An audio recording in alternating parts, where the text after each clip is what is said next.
Well, hey everybody, John Ricklin here, and this is my review of New Japan Pro Wrestling's Best of Super Juniors 26, Night 5 and 6 events. And yeah, you're going to get another double review here, possibly in future installments as well, as my time is limited, and I may just have to double up on this stuff, but I hope you guys have been enjoying my coverage of the Best Super Juniors 26 so far. It's been a pretty fun tournament. Unfortunately, Night 5 was a bit off, and I'm going to get into that here in just a little bit, but don't be surprised if Night 6 takes up the bulk of this review. So, Kevin Kelly, Caprice Coleman on commentary for both nights. They've really found their groove. They've obviously known each other for years, but they did pretty well here. Caprice got off some pretty good lines, especially in Night 6. I really am glad that he's able to do wrestling and commentary. He's pretty damn good at it. Wouldn't mind seeing him call more New Japan events when he doesn't have Ring of Honor dates. Anyway, so you start off with Bandito and Yota Tsuji versus Taichi and Doki, and it wasn't bad. You get Yota and Taichi starting off with some good stuff. Wouldn't mind seeing this match later, in maybe a year or two for the Never Openweight title. I'm not saying Taichi should hold that long, but it would be interesting. Yota does end up, of course, getting beat up as the young lion in the match. Bandito in, tangles with Doki. Yota gets back in the stretch that Taichi's been using, taps out Yota, and then Bandito gets unmasked by Doki. And in backstage comments later, Bandito says, "So that's how you're going to treat somebody that helped train you in Mexico? Okay, we're going to tangle on Night 6. Obviously they already were. This is just a way to add a little more spice to it. And then we get Bullet Club versus Bullet Club. Gato and ELP versus Robbie Eagles and Jado. Didn't like it. I get why they did it. It was to hype, okay, what are ELP and Eagles going to do? Mostly antics. Jado gets rolled up by ELP. At least they'd make up for it on Night 6. This match, they could have not fucking had it and it wouldn't have mattered. To me, this drug the card down a little bit. Even though I get it, I get the tag format that New Japan does. Why they do them, just to me, this one was pointless. And then we get Shota Umino, Rocky Romero versus Will Ospreay, Juice Robinson, and Ren Narita. Mainly hype for the various Super Juniors that are obviously going to be competing on Night 6. Juice, of course, being thrown off by that video. What the hell is going on? Who is that person in that video? I would certainly be interested to see who it is, and I want to know in the comments what you guys have to say. Yo and Ospreay with some good exchanges. Juice and Shota, they didn't have the bulk of it, but towards the end they did, and then the high angle Boston Crab taps out Shota and Juice, all business. I certainly am going to be interested to see who is going to be the person that he is going to face on. He's either going to face that person on the finals of the Best Super Juniors, or the person's going to reveal themselves. I don't know exactly how that's going to go. I think they're going to face Juice, which should be pretty damn interesting. Fresh challengers, I'm all for it. And it certainly wasn't a bad tag match. And then we get Naito and Bushi versus Taguchi and Hanare. I wonder who took the pin. I love Hanare. Pretty often, Hanare is taking the pin in a lot of these matches. Though, Taguchi, with the rugby gear and everything, and Hanare having played rugby before, channeling his rugby days as the coach, Taguchi is just, having him run, hit some clotheslines, stuff like that. That was pretty funny. Hanare does get grounded. Taguchi does get in. Hanare eventually gets back in, tangles with Naito, but in the end, Destino pins Hanare for the 1, 2, 3. And then we get on to the A-block matches, which had Sho versus Taka Michinoku. There's a lot of Taka grounding with some good submissions. The just face lock, where he's like, the cross face and stuff like that. Sho does come back. A shock arrow gets the pin, 1, 2, 3. So Sho finally getting on the board with 2 points. And I enjoyed it for what it was. I don't think Taka's going to get a single win in this tournament. I'm not saying he does. He needs one. His career is well established. His legacy is well established. But that'd be almost disappointing if he didn't get at least 2 points. But it was what it was. It wasn't a bad match. It was kind of throwaway. If you don't see this, it is nice to see Sho get 2 points, though. And then we get Tiger Mask versus Marty Scurll, Brody King at ringside. And this was cool. You got Tiger Mask trying to go for 3 for 3 in the matches so far. But would Tiger be able to go? Would he be able to expand into the skies and do this? No, he couldn't. He could not. Scurll did end up beating him. But there was, good momentum switches and everything, as both these guys are pretty damn good. Tiger Mask, well-established veteran. Scurll, a veteran, but still pretty young. There is, of course, using the, bolts in the frickin' ring or whatever, like, in the turnbuckle area to just bend the fingers of Tiger Mask. That was pretty fucking brutal. Tiger does come back. He does get some nice arm focus, but in the end, Black Plague, 1, 2, 3. And both him and Skrull are now at 4 points each. So that was fine. And then we get Teton. We're not going to laugh at that. Not going to laughing at it internally, just because of how the name's said. Guy's a great athlete though. He faced off against Taiji Ishimori. Great agility. This was where the show picked up a little bit. Ishimori did have some good groundwork. Teton does come back with some kicks and some great dives. Teton does go for a nice submission. That submission pin that he's gone for to get the victory. But in the end, bloody cross 1, 2, 3. Ishimori remaining undefeated, going to 6 points. So yeah, so far A Block's looking like it's about a 2-person race, which I'll get into in just a little bit. I'm actually going to give the A Block point holes at the end of this review. But this wasn't a bad match. This was decent. And then you get Dragon Lee versus Jonathan Gresham. I wish this one went on a little bit longer, though I did like some of the stuff that happened. There was, Gresham, incredible. I totally see why people praise him. What little bit I saw of him at the, the Honor Rising cards, the 2 Honor Rising cards, I was pretty damn impressed with that. That was pretty cool. There was a nice strike exchange, some more submissions. There was this really cool moment where Gresham just transitions out, does this beautiful move, and does a power bomb, which really you have to see it. It's like a fluid sequence. The guy is incredible. I see why they call him the Octopus, why they say how good he is. He is goddamn good. But Destukadora, I think it's Destukadora, pins Gresham for the 1, 2, 3. So Dragon Lee has 4 points because he lost to Taiji Ishimori on night 1. And then we get to Shingo versus Kanemaru. This is mostly about Kanemaru going after Shingo's leg, which he had done on night 4. There was even a table spot where Shingo's knees went through a table and the table shattered.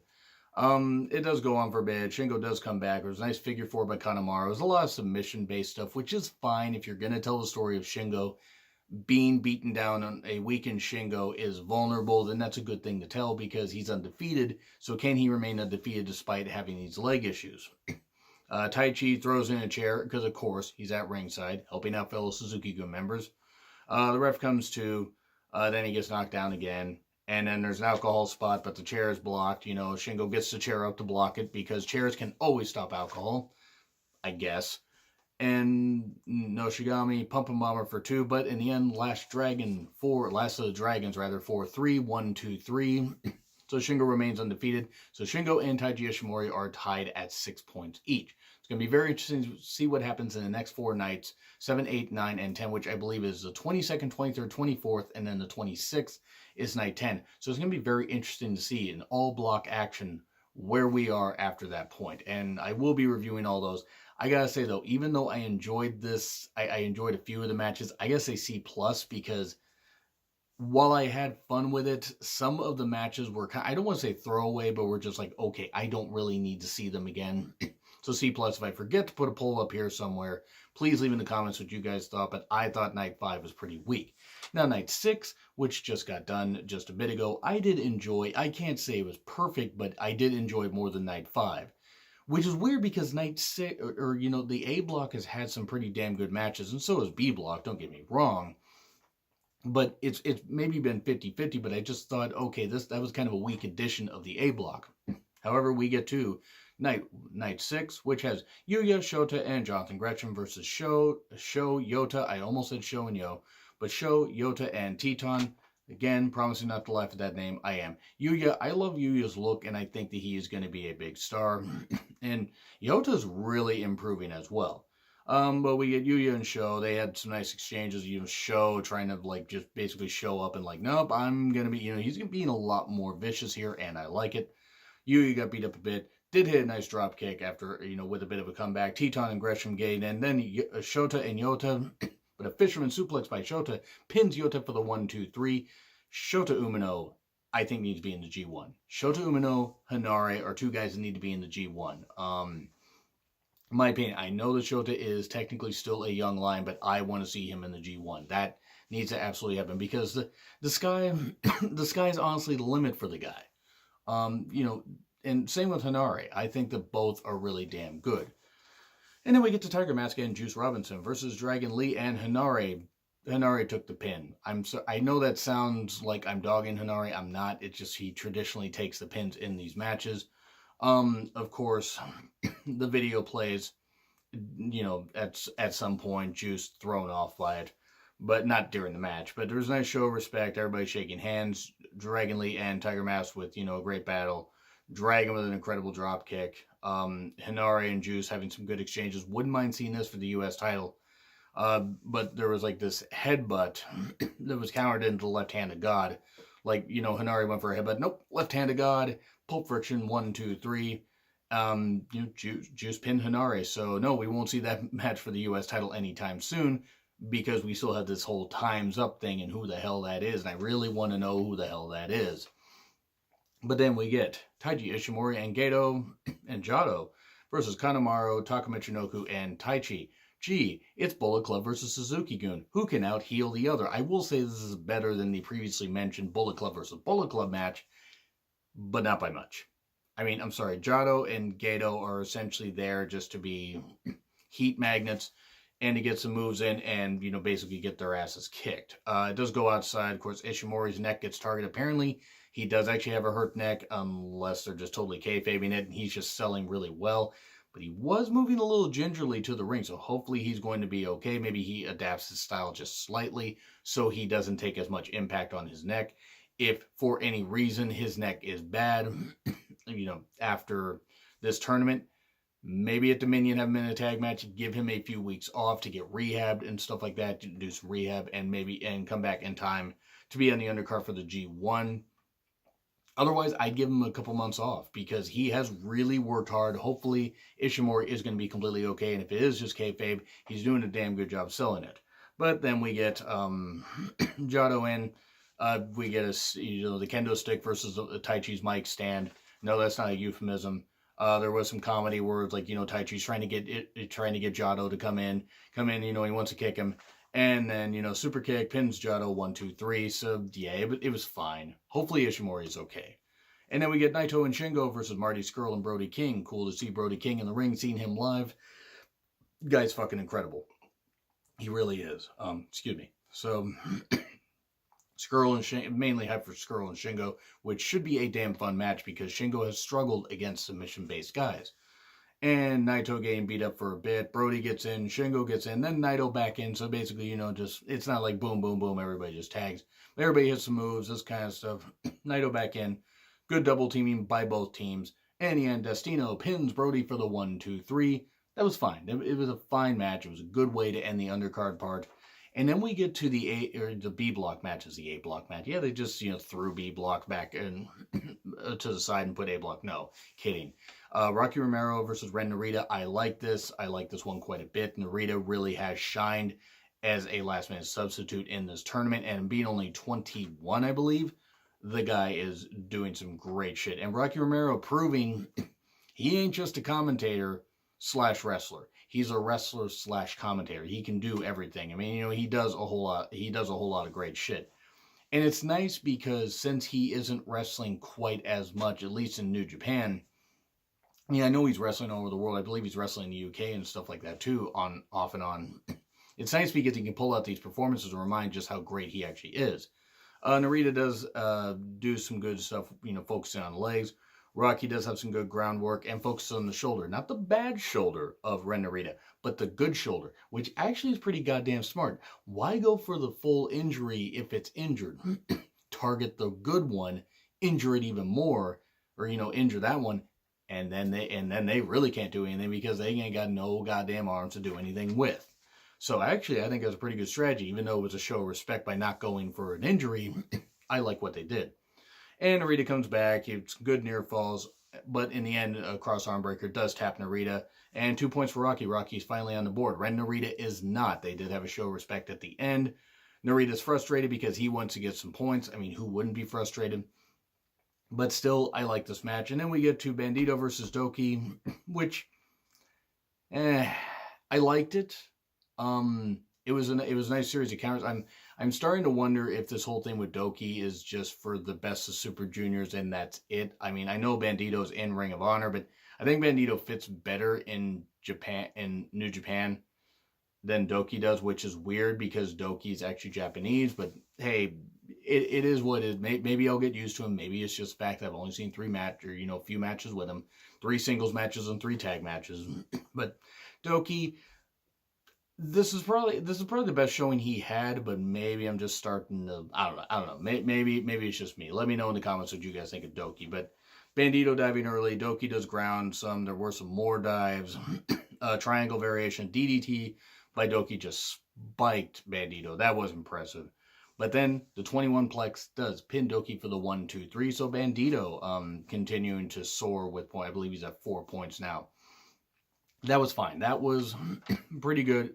Hopefully Doki impresses me more as the tournament goes on. And, I mean, not like me alone, I need to be impressed, but just, as a fan, I like to enjoy all this stuff. So hopefully he continues to improve, and maybe I can be proven wrong. Then we get ELP, El Phantasmo, versus Robbie Eagles, and a nice one-upping from both these guys. It was really, I really did enjoy that. ELP at one point is like targeting Kevin Kelly because the commentators are right there at ringside. And Robbie's even like, even taking off Kevin Kelly's glasses. And Robbie's like, hey, we're supposed to wrestle. Why are you bothering Kevin? He's not even a wrestler. And Robbie's a heel. I mean, both these guys are heels, by the way. Bullet Club heels. As opposed to Bullet Club faces. But, why are you targeting Kevin? He's not a wrestler. So they get back in the ring after, Robbie Eagles gets shoved into the post by El Phantasmo because he freaking, tricked him. Some good strikes, some near falls, a nice poison Rana on ELP. But in the end, the CR2, I believe that's what it's called, pins Robbie Eagles 1, 2, 3. A show of respect at the end, I guess. These were 2 undefeateds coming into this match. So Robbie stays at 4 points. El Phantasmo moves up to 6. So far, it's actually a 3-way tie between El Phantasmo, Taguchi, and Will Ospreay. And I have my point total over here, on this side. Yeah, I know I can't write for shit. So anyway, we then get Will Ospreay versus Yo. Chaos versus Chaos. Very good. I really did enjoy this one. Yo has really impressed me a lot more in this tournament than he did last year. Not that he wasn't good last year, but he has really impressed me with this one. Big dives by Ospreay, some heavy chops. And there was this one outside that sounded like a goddamn, explosion. It literally sounded like Yo's chest exploded. It sounded fucking brutal. Yo focuses on the legs. Dives, lands on his feet. I mean, just doing some great stuff. I mean, just doing this beautiful dive outside, laying on his feet. More leg focus. Ospreay comes back, does this flip, but hurts his knee. And then tries to do a shooting star press, rolls out of it, but hurts his knee. He's continuing to sell that whole thing. Yo continues to focus on it. Calf crusher even. I mean, channeling AJ Styles, any other people that have used that move. More momentum switches, but in the end, Stormbreaker pins Yo for the 1, 2, 3. That was great. It's probably Yo's best match of the tournament so far. I mean, we've only had 3 tournament matches in each block, but still, this was impressive. I hope that Yo actually can get a shot at the junior heavyweight title at some point. He won't win the tournament. Obviously, he won't. Neither will Show. But hopefully maybe this, has a way where maybe they don't separate as a team, but they can go off and do some single stuff if they lose the junior heavyweight tag titles at some point. And then we get Taguchi and Bushi. I gotta be honest, of the 3 Taguchi main events, this is probably the weakest. Nothing against Bushi. Bushi's a very good wrestler. I love his masks. I love his looks, or, his look, like as far as just how his style in the ring. But I don't believe he's ever going to win anything like, a ton of big matches. And there was some comedy at first, even like a, Kokeshi variation where Taguchi does some weird stuff and everything, and even does like the thing where he's running back and forth, and Bushi's just watching him like, what the hell are you doing? That was pretty funny. Bushi does take over. Taguchi does hit a nice dive. Bushi does also his own dive, and DDT by Bushi into the apron, which, as we know, is the hardest part of the ring. And there's a lot of ankle lock work by Taguchi. There was a ref bump, the mist in the eyes of Taguchi, but he would not be denied, eventually hitting Dodon, and then the ankle lock. And finally, after 3rd ankle lock attempt, Bushi taps out. So Taguchi's at 6 points. He's equaled what he's done last year. I think Taguchi could possibly win the block. He probably won't. He'll probably end up at about 10. But still, this is a pretty big fucking deal. I mean, hell, he might end up at 12 points. He may not end up winning the block, but boy, I am very, very impressed. I will say, For this, I will say B. I will say B. I enjoyed this one a lot more than Night 5. And not that Night 5 was bad, but it's just if you watch only like the tournament matches, and even then, you could skip a couple of them. I mean, I'm not saying pay attention to, my reviews as far as like, a template, but I'm just giving you my opinions on what I think is skippable and not. But anyway, do you agree? Do you disagree with what I said? Like, share, subscribe, Twitter handle in the description. I'm John Ritlin. I will see you soon.